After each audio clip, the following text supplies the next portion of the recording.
Last year I applied for a place in a local youth orchestra, and even though I ranked first in the auditions, I didn't get the place because I didn't do well on the interviews. And when the interviewer asked me, um, what is your passion for music? I had a lot of things to say, however, I didn't really know quite how to express it, and I didn't really give a full answer for that question.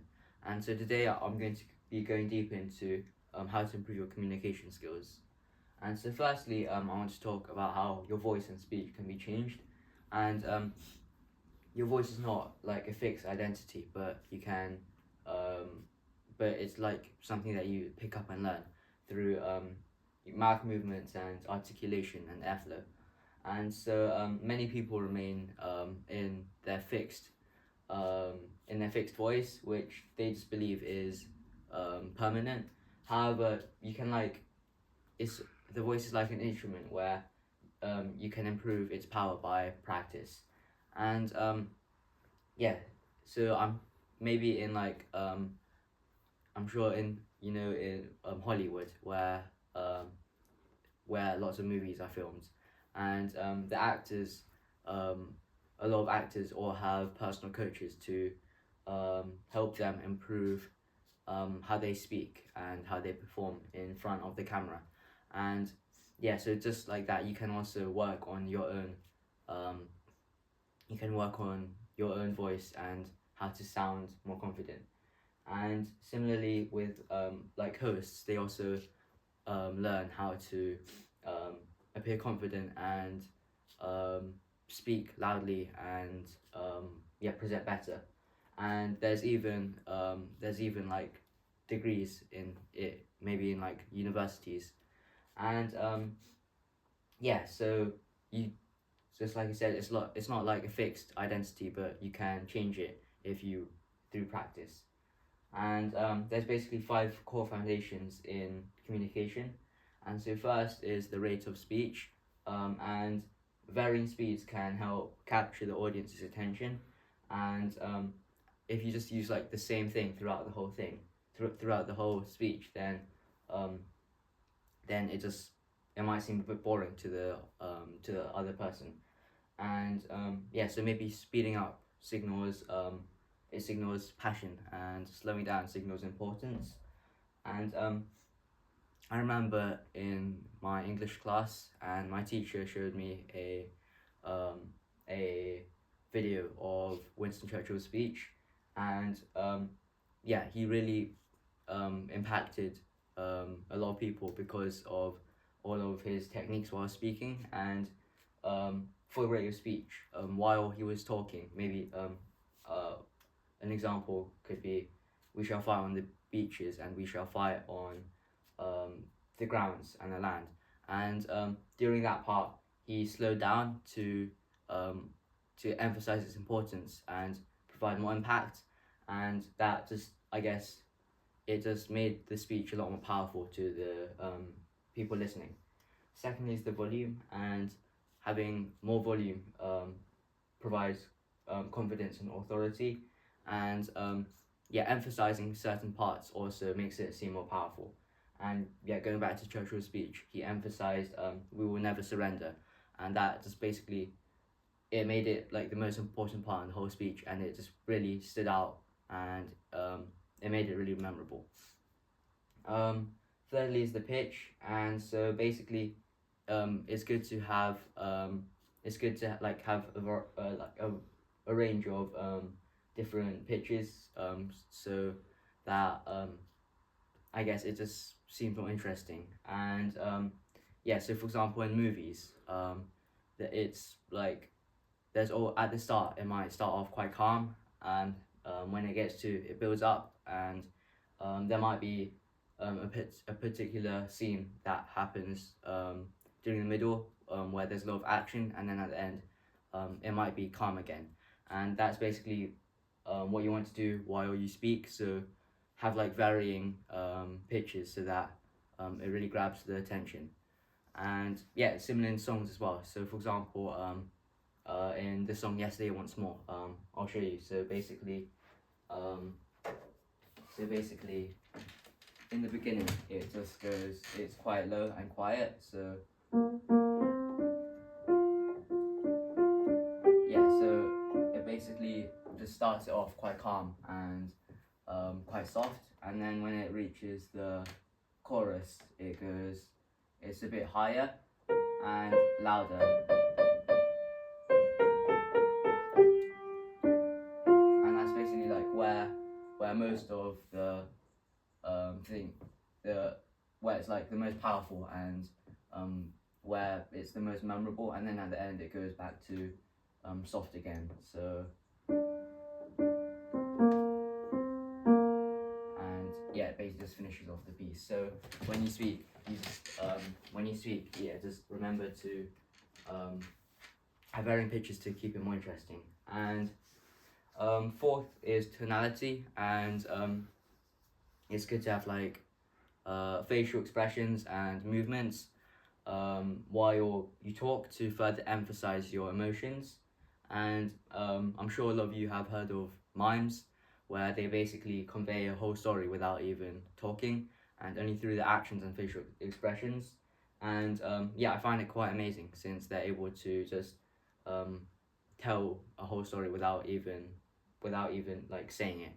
And so if you use body expressions and facial expressions, like when you're surprised, yeah, it's act, just look surprised, and it can just add a lot more impact on other people.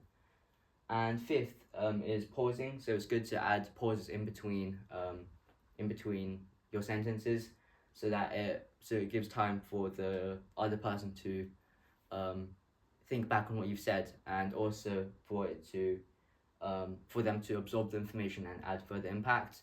And as well, it also gives you time to breathe.